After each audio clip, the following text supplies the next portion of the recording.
Olá! Bora para mais um papo legal? Sejam bem-vindos ao nosso terceiro episódio. Hoje temos uma convidada incrível aqui para falar um pouquinho com a gente, a Raíssa de Campinas, ela é advogada também, e a Nayane vai apresentá-la. Seja bem-vinda, Raíssa.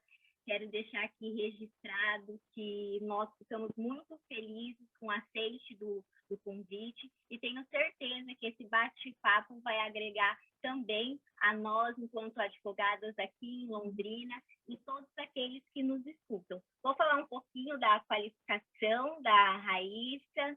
Ela é bacharel em Direito pela Universidade Federal de Juiz de Fora, especialista em advocacia feminina e direitos da mulher, graduando em Direito e Processo do Trabalho pela Escola Brasileira de Direito e advogada no escritório Cascone Advogados Associados da cidade de Campinas, estado de São Paulo, e coordenadora do Núcleo Antirracista.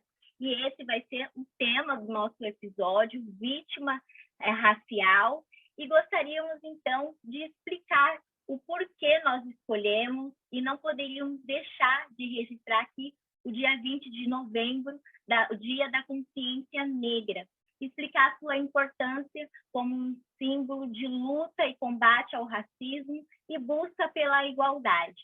O dia 20 de novembro foi conhecido pela morte do Quilombo, né, do Zumbi Palmares, os maiores líderes do reduto da escravidão.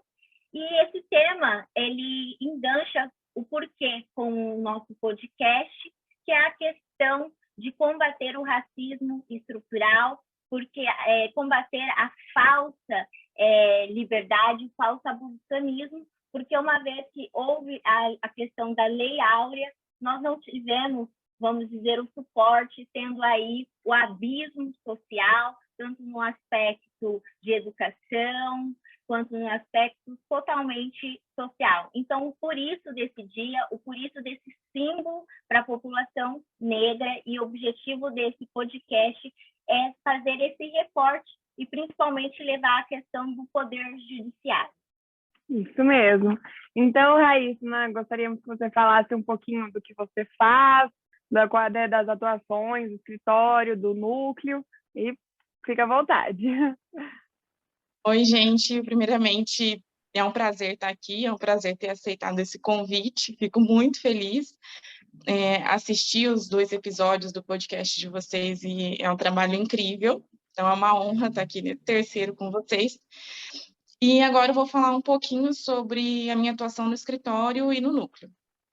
Bom, o nosso escritório, que é a sede é em Campinas, mas tem unidades em todo o Brasil, ele é um escritório trabalhista, majoritariamente. A gente tem outras atuações, mas é um escritório trabalhista que atua para reclamante, para sindicatos.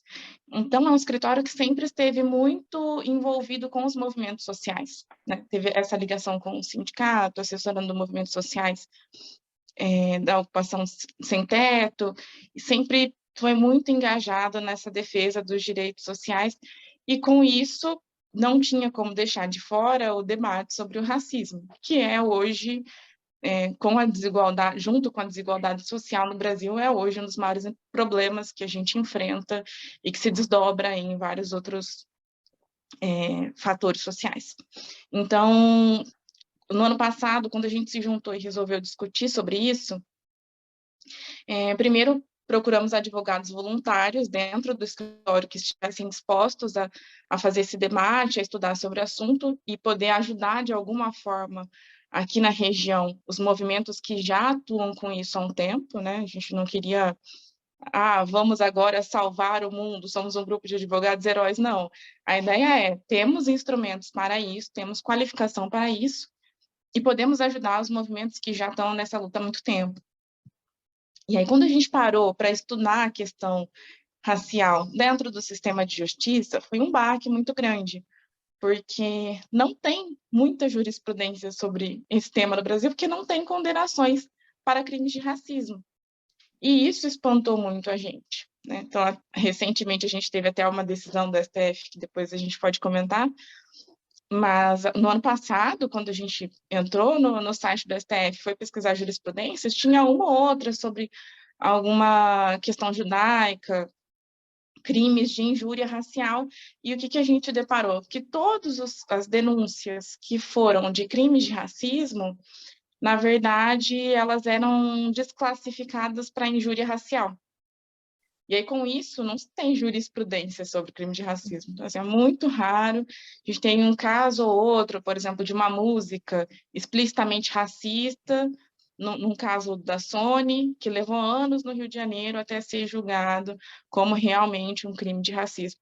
Mas, assim, no dia a dia, é muito difícil conseguir essas condenações.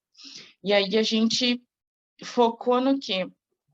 Então, podemos, além de assessorar movimentos sociais, fazer uma atividade pro bono para que as pessoas que forem vítimas de crimes de racismo e de injúria racial saibam como denunciar e saibam como insistir para que esses crimes, essas denúncias, quando forem registradas, elas sejam classificadas como crimes de racismo. Então, esse era o nosso principal objetivo. Primeiro, fazer com que as pessoas sejam encorajadas a denunciar e dar uma orientação correta, né, nessa denúncia, para que não vire sempre aquela coisa de se expor e, na verdade, só levar mais uma pancada ali na delegacia, na hora que isso chegar realmente numa ação, que o Ministério Público, por muitas vezes, também não tem o entendimento que o movimento negro gostaria sobre esses crimes. Então, é uma luta constante para isso, para tentar conscientizar a importância da denúncia e assessorar pessoas que não têm condições financeiras, porque, infelizmente, no Brasil, a questão racial e social andam lado a lado. Então, acabam que muitas das vítimas de racismo e injúria racial não têm condições para arcar com advogados caros, com escritórios com estrutura, e oferecer esse serviço pro bono. E aí, além disso, além de publicizar esse trabalho para assessorar as pessoas que nos procuram, não sabem como registrar, como ir até a delegacia, não sabem que existem delegacias especializadas, além disso, a gente firmou uma parceria com a Associação dos Religiosos de Matrizes Africanas aqui na região, porque a gente sabe, né, que a Legal. intolerância religiosa e o racismo andam lado a lado, Uhum. principalmente quando se tratam dessas religiões. E com essa parceria, os terreiros que sofrem ataques, os frequentadores desses terreiros têm o nosso contato direto também para fazer uma denúncia, e assim a gente consegue atingir mais pessoas e também fazer esse trabalho de conscientização para a massa ali, né, frequentadora desses terreiros, dessas casas. E eu acho que é um trabalho muito bacana e que espero que sirva de inspiração para que outros advogados também usem esses instrumentos que estão à nossa disposição para ter um impacto social. Sim, é bem legal mesmo. E isso é uma coisa local, né? Seria interessante que todos os locais tivessem, né? Para a Exato. gente poder, né, dar uma uniformização para essas ações. Muito legal. E acho que seria importante, né, para quem está assistindo a gente e não é da área do direito, diferenciar a injúria racial do racismo, né? A injúria racial, ela está prevista no Código Penal, no artigo 140, parágrafo 3º, e ela acontece quando você ofende a dignidade do outro, né? Você tem a intenção de ofender a honra da pessoa utilizando-se de elementos de raça, cor, etnia, origem, religião, etc., né? Então, essa é a injúria racial e a pena dela varia de 1 a 3 anos de multa. E o racismo, ele tem, né, uma lei própria, que é a Lei 7.716 de 89. A pena é de 3 a 5 anos e ela são crimes mais amplos, né? Ele é uma conduta discriminatória quando atinge um grupo, né, de pessoas, no caso, né, a população negra, e tem muitos exemplos de, por exemplo, não deixar entrar em estabelecimento, né, um tipo de racismo, não contratar a pessoa por ela ser negra, também é um crime de racismo. E é também interessante falar, para quem também não é da área do direito, que a injúria racial, como a Raíssa estava falando, você pode ir na delegacia, aí faz o boletim de ocorrência, e a injúria racial é uma ação privada, né? Então, você mesmo entra com a ação, né, com um advogado, entra com a ação, né, contra quem te ofendeu. Agora, o racismo não, é o Ministério Público que dá andamento nessa ação. Então, foi o que a Raíssa falou, muitas vezes o Ministério Público acha que não foi racismo, né? Ele não concorda com isso e às vezes não dá andamento na ação, que é a luta que os advogados têm nessa questão, né? Por isso que eu e a Nayane, a gente sempre fala da importância do advogado, né, na atuação, né, de qualquer crime praticamente, porque nesses que o Ministério Público não entende, se tivesse, né, o advogado ali como assistente, poderia, né, dar uma outra visão, né? Sim, eu acho que da fala da Raíssa e da sua fala, Ana, o que para mim fica muito evidente é a questão da educação e a transformação dessa luta que nós precisamos combater o racismo. E leva muito à questão da representatividade, porque nós não temos negros ocupando espaços de poder e dentro do judiciário. Isso complica, porque há uma invisibilidade e uma naturalização. Então, é importante não ser, uma frase bem famosa, não ser somente não racista, né? Ser antirracista. Esse é um diálogo que pessoas brancas, nós todos como cidadãos, temos o dever de combater isso. Isso é uma dívida histórica que nós temos. Então, isso também leva aqui a importância das cotas raciais para que essas pessoas tenham representatividade, incluídas em representatividade, que foi aqui que a Raíssa colocou a questão da desigualdade social. Então, esse trabalho é lindíssimo. Parabéns, Raíssa, e toda a equipe do escritório. Eu vejo que a transformação e a luta começa com comportamentos. Então, leva muito o que é o racismo estrutural. O racismo estrutural são esses comportamentos que a pessoa fala, mas não é por maldade. Mas hoje temos tantos meios para que a gente estude, né, e abra a mente para conhecer e combater isso. Então, eu acho assim, se a gente não tem entendimento sobre o assunto, vamos procurar entender e como que a gente pode evoluir para que tenhamos, de fato, uma igualdade, o que prevê a Constituição.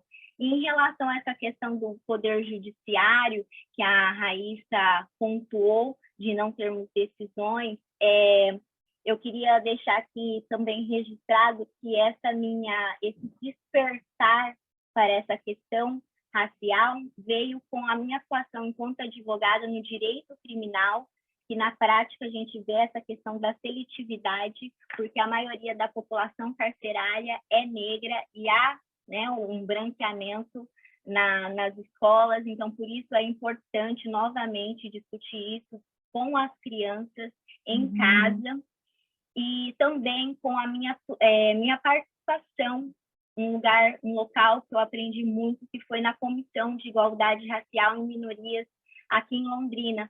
Da mesma forma como a Raíssa explanou que, ao fazer o estudo com a equipe, que deixou chocada de não ter decisões e ver essa invisibilidade que o judiciário trata, foi assim que levou o meu despertar, porque nessa sociedade em que a gente vive, que é racista, isso é tão naturalizado. Quando eu vi relatos de intolerância religiosa chegando na comissão, isso me chocou. Então, foi meu primeiro despertar por o tema e depois na minha atuação enquanto advogada, em 2 casos emblemáticos. Um de um jovem que foi morto durante uma abordagem da Guarda Municipal e o outro, um jovem que ingressou, na verdade, na Universidade Estadual de Londrina pelo sistema de cotas e devido a essa desigualdade social dele, ele não tinha acesso à internet, estava frequentando a aula, mas ao tentar pelo celular dele e confirmar, não foi possível e ele, então, perdeu aí o direito de estudar porque não houve a confirmação em 3 dias. E nós atuamos via administrativa foi a primeira vez que eu vi a questão do racismo estrutural, as pessoas não entenderem esse abismo que há. Então, eu vi ali que não era suficiente somente a questão de cotas, mas políticas públicas para que quando esses jovens estão inseridos na faculdade, que também há esse amparo. Então, foi a primeira vez que eu fiquei, assim, muito chocada com a questão do racismo estrutural, como as pessoas colocavam ele num pé de igualdade com um branco que tem ali as suas condições, ingressa na universidade, e desse jovem, a questão da abordagem policial, que quase 80% da população negra sofre na abordagem, ou são jovens, são mortos durante a abordagem. Então, isso também me levou novamente a ter uma postura de combate ao racismo e ao racismo estrutural, colocar isso nas peças, trazer essa dor, essa luta, e ter ali, dar voz. É claro que aqui a voz que nós queremos dar é a Raíssa, que tem o poder ali, o lugar de fala, mas eu também não poderia deixar o meu papel de abordar um assunto tão essencial. Então, por isso, a questão da vítima racial e a importância do advogado enquanto instrumento de transformação e de luta, o nosso papel. Então, era isso assim, que eu queria deixar registrado aqui, compartilhar com a Raíssa. É muito difícil falar isso do Poder Judiciário. Eu acho que assim, a minha dor foi bem intensa durante todos esses anos, porque quando você fala, coloca o dedo na ferida, as pessoas acham que a gente está sendo assim extrema, exagerada, que na verdade não existe. Até mesmo... Mas é o que mais existe, né? Por conta das penitenciárias serem ocupadas pela maioria da população negra, então dá o reflexo da polícia, do judiciário.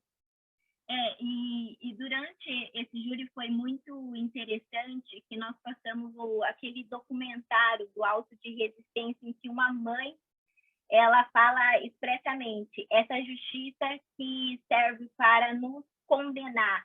Enquanto vítima, cadê essa justiça? E é muito forte quando o policial daquele caso do Rio de Janeiro fala assim: eu achei por bem colocar o fuzil do lado do garoto. Então, na verdade, houve toda uma modificação ali na cena do crime e chocou, acredito, chocou bastante. Houve a condenação da guarda, né, do guarda municipal. Isso foi para a gente um reflexo, um avanço, porque muitos casos não chegam até a delegacia, que vem sendo a importância do núcleo que você apontou, ou se não se chega, demora muitos anos, isso cai no esquecimento e volta à impunidade. Então, nós conseguimos essa condenação, que para a gente foi muito importante, essa conquista, não só para aquela mãe, aquela família, mas também para toda a população e aqueles jovens.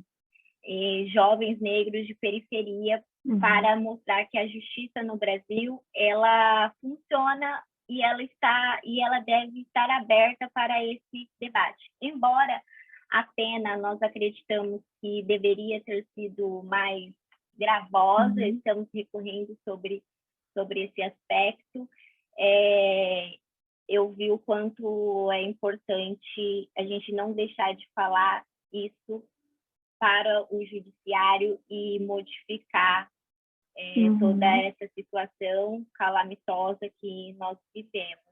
Então, para quem quer ter conhecimento mais sobre a matéria, eu gostaria que a Raíssa falasse de algo que a pessoa pudesse, desde o início, mas muitas vezes com amigas e vendo a comissão, essa parte da educação, muitas vezes a população negra está cansada.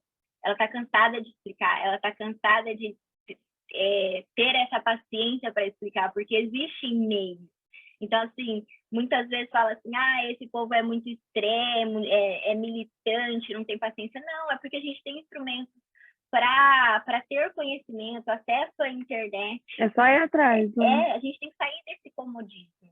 Agora a gente tem que ter também empatia para a população negra. Então, muitas vezes, quando chega assim, não é que não quer explicar, é que está cansado de viver essa discriminação, esse preconceito, que o preconceito, né, ele é velado, e esse é o mais dolorido, o velado. Uhum. Não é, Raíssa? Gostaria que você falasse um pouquinho disso. Então, eu achei interessante voltar naquela sua fala sobre o poder judiciário ser racista. Gente, desculpa, meu cachorro resolveu gritar. Tranquilo! Mas essa fala sobre o poder judiciário ser racista, e quando uma pessoa já é vítima fora ali e chega para pedir socorro, ela acaba se deparando com uma polícia racista, com uma justiça racista. Eu acho interessante pontuar que, como o racismo é estrutural, a gente não está imune a isso, a gente não está imune a isso na advocacia, a gente não está imune a isso no poder judiciário, na promotoria, em todas os braços do direito que, em tese, deveriam estar ali para tutelar os nossos direitos, né? Uhum.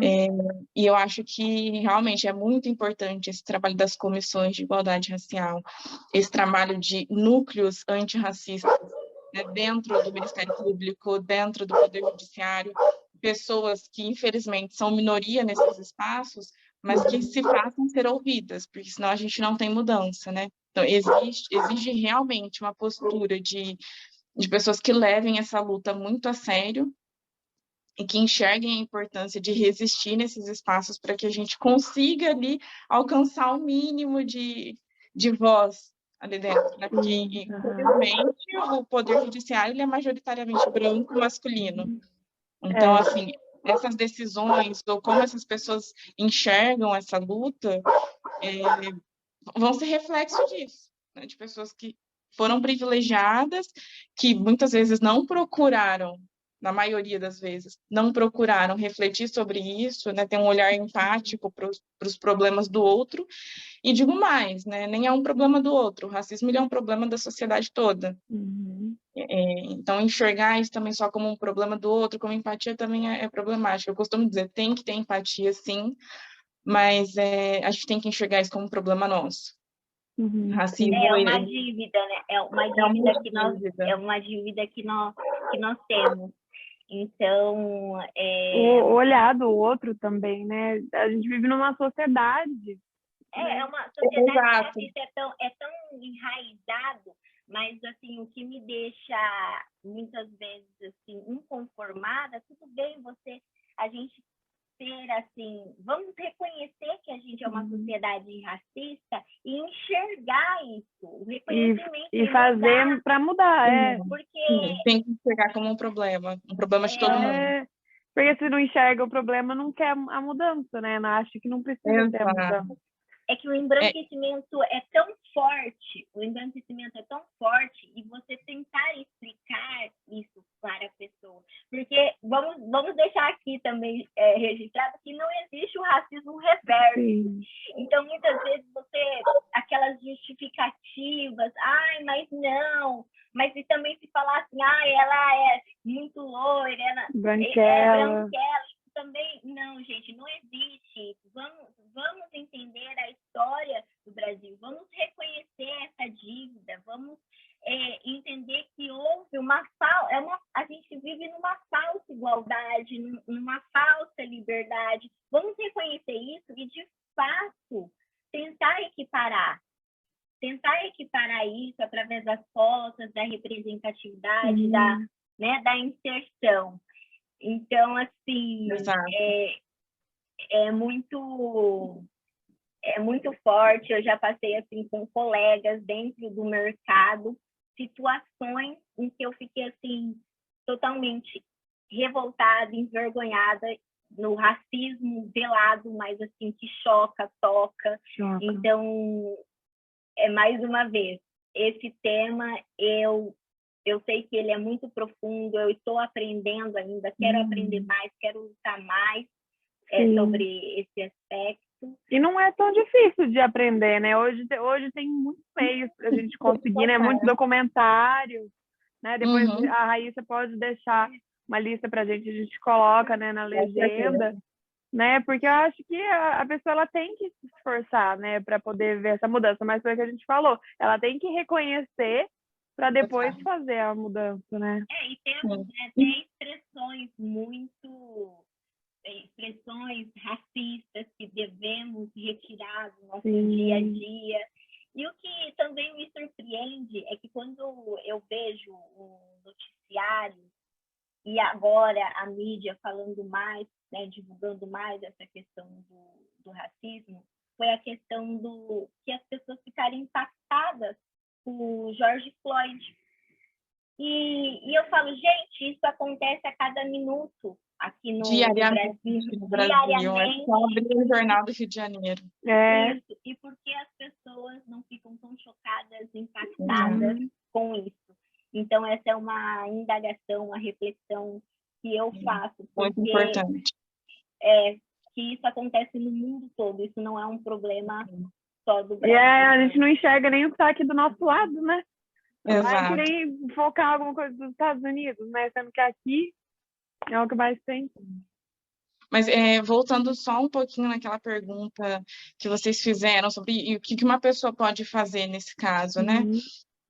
O que eu acho importante, e alguns casos que chegaram até o núcleo, a gente tem orientado e tentado levar isso para o público, é o seguinte: passar por uma violência nesse aspecto racial é algo muito doloroso e que deixa a pessoa extremamente desestabilizada, né? Então, eu acho que o primeiro impulso quando a gente sofre algo assim é a revolta, com toda razão. É quase uma perda da razão e de tentar se defender ali na hora. E o que eu acho importante, já que a gente está discutindo sobre isso, talvez alguém que esteja nos ouvindo passe por isso, ou veja alguém passando por isso, né, em algum lugar, saber como agir, né?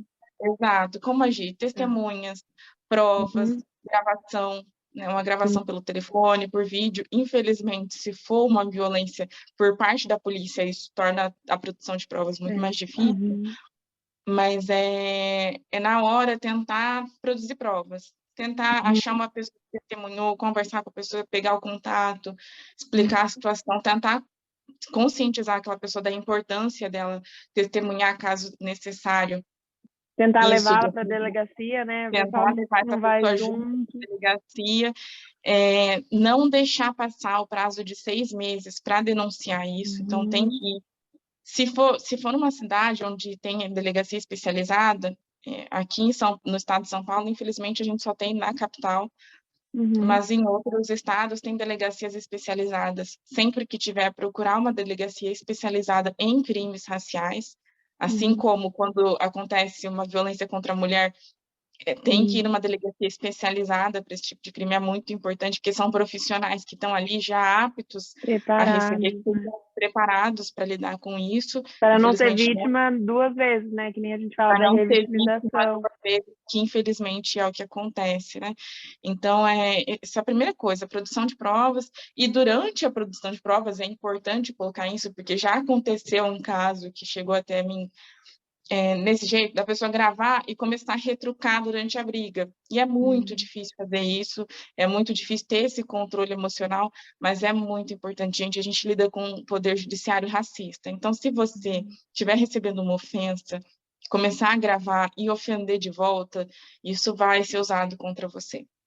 E a outra pessoa ainda vai ser mais credibilizada do que quem foi realmente a vítima, né? E foi muito triste lidar com um caso desse, mas aconteceu, uma menina que era perseguida, uma menina negra perseguida, e quando ela se deparou com essa mulher que a perseguia no bairro, que xingava, que sempre ficava vigiando a família através do portão, como se a família negra ali do bairro fosse a qualquer momento fazer alguma coisa, no dia que ela pegou para gravar, ela começou a gravar falando, tentando, né, falar assim, poxa, para de me perseguir, olha, se você continuar assim, eu vou atrás de você. E isso foi usado contra ela. No processo, ela acabou sendo condenada por danos morais. Depois, a pessoa que realmente era racista, que fez as ofensas e que perseguia, usou esse mesmo vídeo que a vítima gravou para entrar com uma ação civil. O que aconteceu? Sim. O Ministério Público não conheceu como um crime de racismo, o processo penal foi arquivado, o inquérito foi arquivado, e a pessoa usou aquele vídeo, né, que tinha sido gravado pela verdadeira vítima, usou ele e falou, olha só como essa pessoa me ataca, e falou que vai me procurar, e falou que vai me ameaçar, quando na verdade era o que? Aquela revolta, aquele desespero de, pelo amor de Deus, pare de fazer isso comigo, e acabou soando como uma ofensa, como um racismo reverso. Então, eu sempre, toda vez que chega um caso, ou que eu vejo uma pessoa negra falando que passa por esse tipo de situação, eu falo, tente ter alguma calma naquele momento, produzir prova, procurar testemunha e não ofender na mesma hora. Porque, Exige um infelizmente, é só fazendo dessa maneira para conseguir um resultado, né? Exatamente. Então, assim, a gente tem que ter essa consciência. Então, a gente tem noção que o Poder Judiciário é racista? Temos. Então, a gente também tem que saber lidar com isso. E é muito difícil, é muito injusto, muito. Mas para que esses crimes sejam reconhecidos como crimes de racismo, para que a gente consiga alguma justiça no final, precisa ter muito cuidado. É a mesma história da mulher vítima de violência doméstica. Nesse caso, a gente também tem que exigir um psicológico muito forte da mulher para não produzir provas contra si mesma, para poder ser ouvida num espaço que não foi feito para ela, que não foi. Não foi feito para uma mulher vítima de violência doméstica, não foi feito para uma pessoa negra vítima de racismo. Então, assim, quando a gente tem que levar isso para frente, tem que estar ciente da dificuldade e do esforço que é também, né? Não adianta a gente falar simplesmente grava e pode gritar de volta, não funciona assim, porque a gente lida com uma sociedade racista, com um poder judiciário racista. Então, esse é o primeiro passo mais importante, não produzir provas contra si, porque isso, de alguma forma, sempre vai tentar ser decretado. E denunciar, não desistir de denunciar, não deixar quieto, vai lá, registra o boletim de ocorrência, procure algum advogado especializado nessa área, não tem muitos no Brasil, a gente não tem essa cultura de ensinar direito antidiscriminatório nas faculdades de direito, não temos, mas procure, né, na internet, procurem o núcleo antirracista, que a gente vai ajudar a encontrar alguém na região, ou se for aqui no estado de São Paulo, a gente vai estar muito disposto a ajudar. A gente também aqui, né, do podcast, manda mensagem pra gente, a gente sempre deixa no Instagram, a gente vai deixar o seu também. Procurem pessoas que entendam a importância dessa luta, que entendam a importância, a relevância desses crimes, né, e não deixem isso apenas ali nas mãos do Ministério Público, muito embora eu tenha visto um trabalho muito bonito de alguns promotores que são engajados na luta e que se especializam na área e que procuram referências negras para entender, né? A gente participou de um trabalho muito bacana com o Ministério Público da União esse ano, uma especialização, um curso de 180 horas, assim, que tinha muita gente, né, muitos promotores, muitos assessores ali, e foi bonito ver pessoas que realmente se preocupam e que ainda, alguns estão começando e alguns estão há muito tempo nessa luta. Então, assim, o primeiro passo é procurem pessoas que comprem essa luta com você, procurem essa ajuda, esse apoio emocional, esse apoio moral, porque ser vitimizado 2, 3 vezes não dá, né? São pessoas muito vulneráveis, né? Exatamente. Acho que esse seria o meu maior conselho no início, né? Se cuidar na produção de provas, na procura de testemunhas e procurar pessoas que entendam a importância dessa luta. E acho que outra coisa que a gente comentou ali foi sobre o Poder Judiciário ser racista e quando a gente quando chega nas mãos, finalmente, quando a gente tem uma denúncia, quando o Ministério Público leva isso para frente e chega nas mãos do juiz ou da juíza, pronto, o crime é desclassificado ou passou muito tempo. O processo ele foi arrastando tanto, e geralmente essas pessoas, os réus, né, as pessoas responsáveis, os infratores, os criminosos que cometeram esse crime, às vezes tem um bom acesso, uma boa assessoria jurídica, uma vantagem econômica em cima da vítima e conseguem arrastar o processo. E aí eu acho importante a gente comentar a decisão do STF que muda um pouquinho esse cenário, né? Que era justamente esse artifício usado pela injúria racial para prescrever um crime e, no final, a pessoa sair impune quando a justiça reconhece que aquele crime realmente é um crime de injúria racial ou de racismo. Sim, isso. Recentemente, o STF, né, para quem não acompanhou nas mídias, porque por mais que não seja do direito, foi um assunto bem midiático, o STF equiparou o crime de injúria racial ao racismo. Então, o crime de injúria racial hoje é imprescritível, ou seja, não tem mais prazo, né, igual tinha antigamente para injúria racial. O processo, mesmo que leve anos, a pessoa ainda, caso o juiz entenda pela condenação, a pessoa será condenada, né? Não existe mais isso que deu o prazo. Então, foi uma evolução aqui na justiça brasileira, né? Para tentar ser um pouco menos, ter menos racismo, né, estrutural dentro do nosso poder judiciário, né? Sim, eu achei isso bem importante porque como eu comentei com vocês, quando o núcleo foi pesquisar essa jurisprudência, entender como o Poder Judiciário lê esses crimes, o que a gente mais viu foram casos de racismo desclassificados, né, tipificados como injúria racial, e aí pela prescrição, pela passagem, acho que é de 8 anos, se eu não me engano, né, esse lapso temporal de 8 anos, ainda que existissem todas as provas possíveis de que aquela pessoa foi uma vítima de injúria racial, ela não tinha a justiça no final, porque passou o prazo prescrição. Perdeu tempo, Isso que são 8 anos.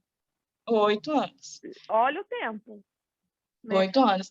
E aí, eu acho que isso muda no sentido de, se antes essas pessoas se utilizavam do benefício da prescrição quando o crime de racismo que ela cometeu era classificado como injúria, agora, pelo menos, ainda que, não foi um crime de racismo, foi um crime de injúria, esse benefício da prescrição não vai ser mais utilizado.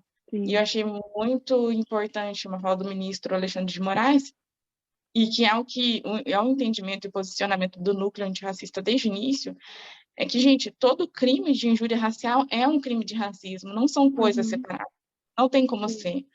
Porque vamos pegar, por exemplo, uma abordagem policial, onde o policial vai e comece a humilhar, a ofender aquela pessoa que está sendo abordada, usando ofensas racistas. Ele está se dirigindo àquela pessoa, mas ele pensa aquilo e ele profere aquilo falando sobre todas as pessoas negras. Não tem como você ofender uma pessoa negra pela cor da pele e não estar ofendendo o semelhante.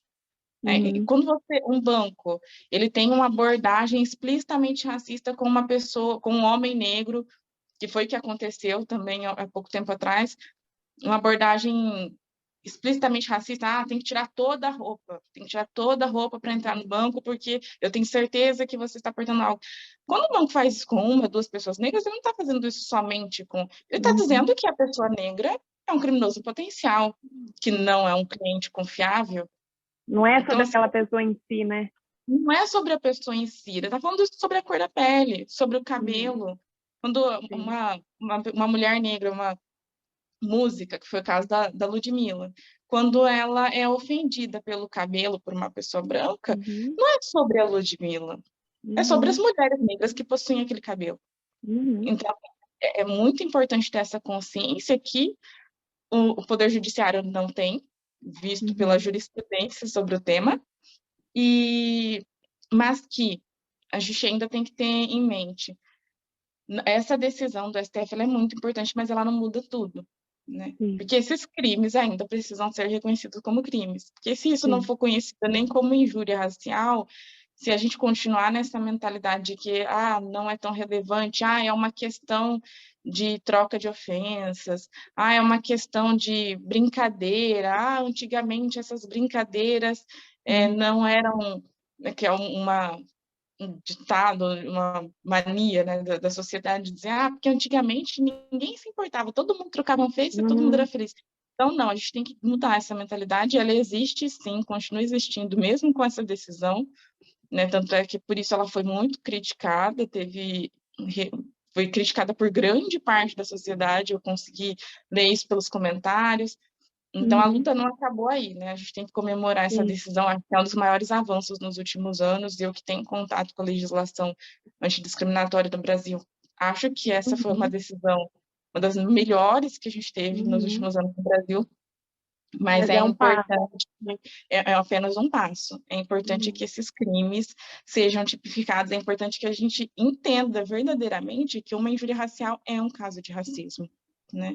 É importante que a gente, enquanto sociedade, que o Poder Judiciário entenda, e que principalmente as vítimas tenham consciência disso, para que se posicionem na delegacia, para que lutem pela tipificação correta desses crimes, para que a gente, de uma vez por todas, comece a entender a gravidade disso e tentar buscar justiça e uma mudança que, por enquanto, mesmo lutando todos os dias, a gente tem consciência que precisa de um trabalho coletivo muito grande para existir uma mudança, né? Tem que perseverar e tentar agregar mais gente para a luta, conscientizando sobre esses temas. Não se calar, né? Não se calar. Eu achei importante, Raíssa, o seu comentário em relação às delegacias especializadas. Aqui em Londrina, eu não tenho conhecimento da delegacia especializada, tenho conhecimento que existe a PASA, né, a Promotoria Especializada à Igualdade Racial e minorias. É um ponto assim, bastante relevante para ressaltar a importância do advogado, porque, como eu sempre gosto de mencionar, também mencionei no podcast anterior, que o advogado, ele é o escudo, ele senta ali no degrau com o seu cliente quando ninguém quer sentar. Então, a gente também precisa ter esse conhecimento para a gente conseguir assessorar. Porque eu falo assim, o advogado, o juiz, o promotor sabe a lei. Qual é a diferenciação? Você demonstrar, aplicar, trazer essa humanização para o processo. Exato. Falar as questões sociais, políticas, não só a lei fria. Porque se fosse só a lei fria, a gente tem a inteligência artificial. Então, qual é a importância do humano? Então, eu achei bastante importante isso. E a questão que você também falou sobre a intolerância religiosa, e me lembrou muito daquele caso Evandro, no Paraná, em que houve a mediatização e foi vinculada à questão magia negra. Não sei se vocês recordam, e quando eu assisti esse documentário, me levou muito a essa questão da intolerância religiosa, demonstrando também, fora os outros temas importantes daquele documentário, a questão do racismo, né? A questão da intolerância, que todo mundo, magia negra, né? Essa questão da criminalização. Então, é um documentário também muito importante para ser explorado. Depois a gente deixa também, né, o nome dos documentários que falamos aqui. O diretor do documentário tem um podcast, inclusive, também sobre esse caso, Evandro. Sim, E nos primeiros episódios me veio, isso foi na época que a gente começou a parceria com a Associação ARMAC, Associação dos Religiosos, e a gente fez um debate muito interessante com a comendadora Edna, que é uma pessoa muito querida, e ela falou algo que a gente parou para refletir. A intolerância religiosa, olha, para a gente entender a violência que carrega isso, né? Quando você vê uma pessoa branca ou lida socialmente como branca, mas frequentadora de um terreiro de candomblé, por exemplo. Então, assim, essas pessoas muitas vezes também são vítimas, elas não deixam de ser vítimas de intolerância religiosa porque são brancas, né? A simbologia da religião de matriz africana, o ódio que a sociedade carrega contra o simples fato de uma religião existir, ainda que uma pessoa branca esteja sendo ali uma frequentadora daquela religião, é tão forte que até uma pessoa lida socialmente como branca acaba sendo vítima de intolerância religiosa. Já vi muitos casos assim, ali no próprio caso do Evandro, a gente é um exemplo disso, né? Pessoas brancas ali, pais de santos brancos, que foram demonizados pela sociedade e comparados com um crime hediondo, horrível, né? E aí, o que eu acho... Eu fiz um artigo sobre isso um pouco depois, que foi, usando até como referência de obra, O que é Intolerância Religiosa, da coleção Feminismos Plurais, e é engraçado engraçado, né? Nem um pouco, mas é interessante a gente pensar sobre isso. A violência contra a forma de existir. Não é nem apenas contra a cor da pele, é tipo assim, nossa, a sua forma de existência está errada. É uma superioridade branca tão absurda que a forma de cultuar, de ler o mundo, a forma de se manifestar, um direito garantido pela nossa Constituição ali, um direito Às vezes básico, até que o é pensar. liberdade. O pensar, a forma de você existir no mundo me incomoda, a forma negra, a expressão, a liberdade que você tem de cultuar, de enxergar, está errado. E eu vou te ofender por isso. E eu vou tacar fogo no terreiro. E eu vou lá e vou destruir o terreiro. Então, gente, é muito absurdo pensar nisso. Não tem como dissociar isso do racismo, porque além de... não é só eu critico o seu cabelo, não é só eu critico a sua cor da pele. Eu não permito que você exista e eu não permito que você valorize as suas origens. É muito absurdo. É um crime muito grave.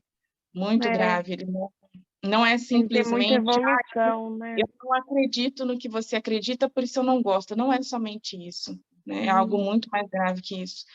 E eu acho bastante importante essa reflexão, porque muitas vezes, mesmo as pessoas que lutam contra o racismo ainda carregam, porque isso está muito enraizado na gente, né? Vem da criação da sociedade brasileira. Então, isso tem que ser debatido também com muita importância, que é muito profundo, né? Assim, Desde eu não permito pequeno que em você casa, exista. né? A gente tem que Exato. estar aberto. É isso que eu falava muito na Comissão da Igualdade Racial, e gosto bastante quando eu tenho um comportamento nesse nível de carregar isso, que me corrijam para que eu possa aprender ou abrir os olhos, porque o nosso comportamento influencia para que continue o racismo estrutural, né? Pela forma que a gente advoga. Então, a gente também tem que tomar assim, esse cuidado. E outra coisa também que eu achei assim, importante a gente refletir é a questão que você mencionou sobre essa dor quando é vítima, né? Essa estigmatização já.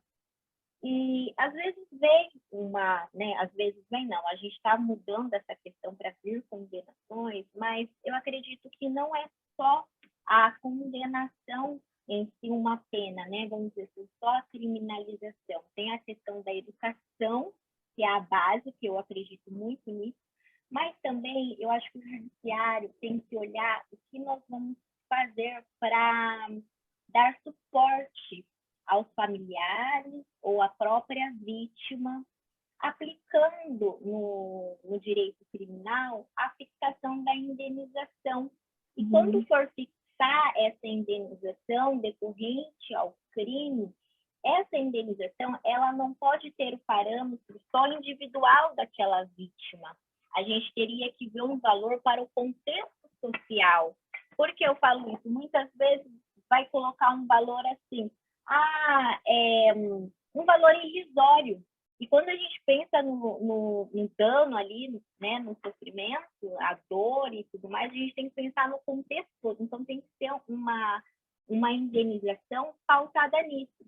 E quando eu atuei nesse caso, que eu falei da morte do jovem, que foi morto durante a abordagem da Guarda Municipal, nós pedimos a indenização, a fixação dessa indenização, e ressaltando aquilo que você bem pontuou, que não é só uma resposta para a família do jovem que foi morto, mas para toda a população e para aqueles jovens que estavam durante a abordagem. Exato. A indenização ela tem esse caráter de reprovação da conduta, né? Uhum. Então, Eu acho isso muito importante mesmo, acho que as pessoas têm que insistir, porque nada impede que tenha o processo criminal, mas que tenha uma ação indenizatória civil, né? Possível, claro. Uhum.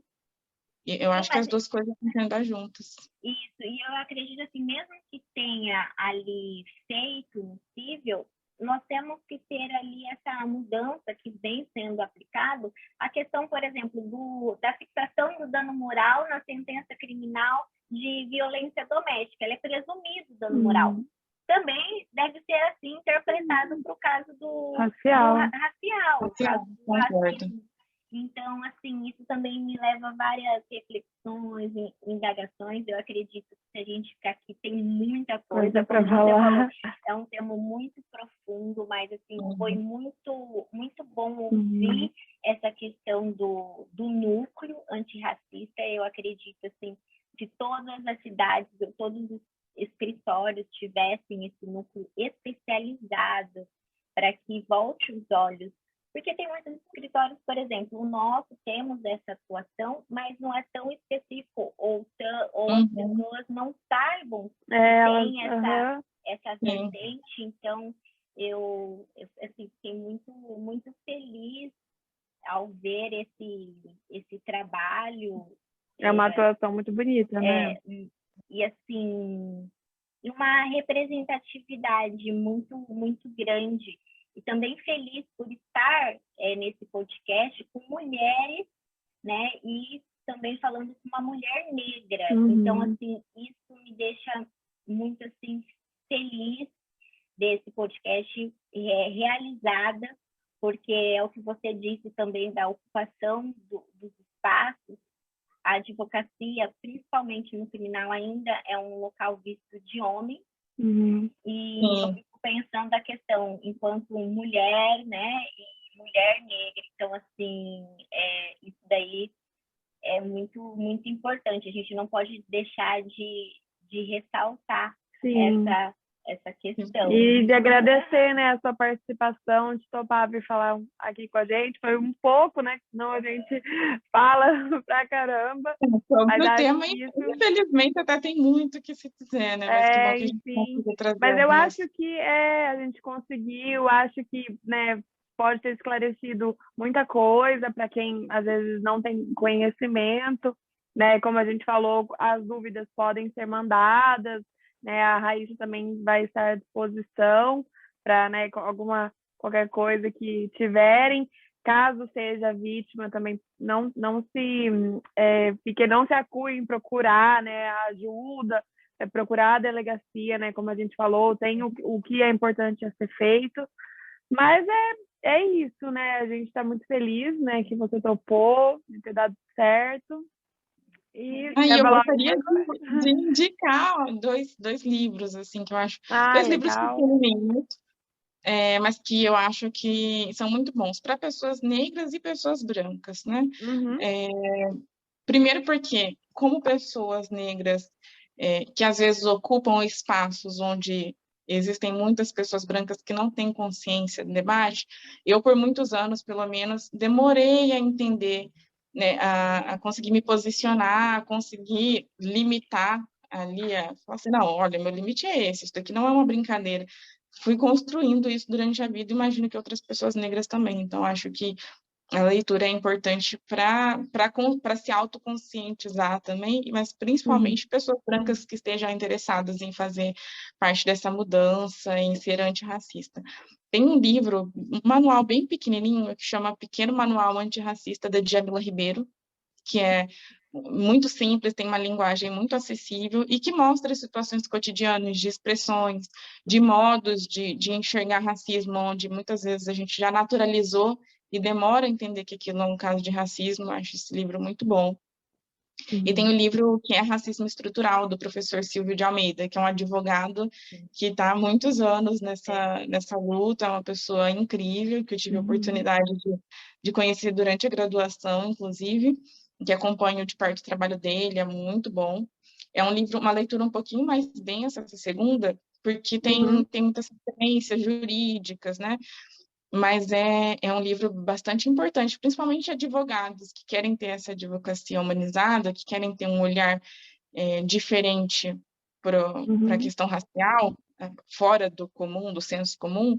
Eu acho que é um livro que traz bastante informações. E documentários e livros, nossa, tem documentários e filmes. Tem um documentário que é o documentário da minha vida, que são sobre os Panteras Negras, que mostra a luta antirracista nos Estados Unidos e como, mesmo sendo massacrados pelo governo, ainda existia uma resistência, organização, e eu sempre foco muito, né? Por isso um núcleo e não uma pessoa que trabalha com advocacia antirracista, a importância da coletividade nessa luta. Porque nem sempre quem luta com isso, nem sempre quem atua com isso, tem fôlego, porque é um trabalho muito árduo, né? A gente mais leva pancada do que tem vitórias, é um trabalho de resistência. Então, trabalhar em coletividade, se organizar, comissões, núcleos, coletivos, a importância de ter essa organização coletiva é muito grande quando se trata de um trabalho antirracista. E esse documentário, ele mostra como pessoas negras ali nos Estados Unidos, na época de segregação, na época onde negros eram mortos pela polícia, ainda são, mas naquela época, sem nenhuma, né, sem nem o fingimento estatal, estamos fazendo isso em público. É um documentário muito bom, que dá esse fôlego, né? A gente assiste e fica motivado a lutar. Então, para quem estiver sabendo por onde começar, eu acho um documentário incrível, que dá esse fôlego. E o filme que foi lançado recentemente do Marighella, que é maravilhoso, né? Que fala ali especificamente sobre a época da ditadura no Brasil, mas que mostra ali também um homem negro, né? Para mim, representatividade é principalmente isso, né? Além de pessoas negras ocupando espaços de poder, pessoas negras empoderadas e lutando e sendo atores políticos na sociedade. Para mim, nada é mais representativo que isso. E queria deixar essas indicações ali no final. Sim, depois a gente deixa abaixo, né, para ficar mais fácil. Sim, empoderamento, é o que você falou, empoderamento, ele é muito primordial, assim. Estou muito contente com esse diálogo e quero falar, assim, que todas as vezes que você estiver disponível, for possível, gostaríamos de debater outros temas. Sim, outros temas e trocar ideias, continuar, não só no podcast, mas também uma amiga aí de profissão, né? Coloco à disposição que tiver no meu alcance, porque muitas vezes com a questão do núcleo, né? Essa visibilidade que tem, pode ser que isso ocorra e chegue até uma pessoa que não é do estado de São Paulo, é do Paraná, e a gente pode fazer essa conexão para auxiliar, ajudar e no combate. E é o que você falou, e acho que foi o que eu senti, talvez não consegui me expressar também, quando a gente atua a questão da resistência. Isso é assim, eu lembro que eu chorei muito para tentar compreender isso, mas quando saiu aquela sentença condenatória e eu olhei para aquela mãe, né, dando ali uma resposta para ela, que ela queria uma resposta que aconteceu com o filho dela e também por todos aqueles jovens que estavam à frente do movimento, esperando, aguardando do lado de fora, porque a gente está na pandemia, então não ingressaram, mas acompanharam do lado de fora. Foi assim, eu enquanto advogada me senti realizada por estar fazendo esse papel, esse compromisso que nós prestamos de justiça, embora o contexto de justiça seja bem subjetivo, eu sei que na prática há uma idealização, mas enquanto advogada, enquanto eu puder, não vou deixar de acreditar nisso. Parabéns, inclusive, por esse trabalho que é disso que a gente precisa, né? Desse tipo de apoio que a gente precisa. E também me deixa muito feliz e também é fôlego. Acho que para quem luta com isso, ver outras pessoas que também atuam, que também se preocupam, isso é muito gratificante, né?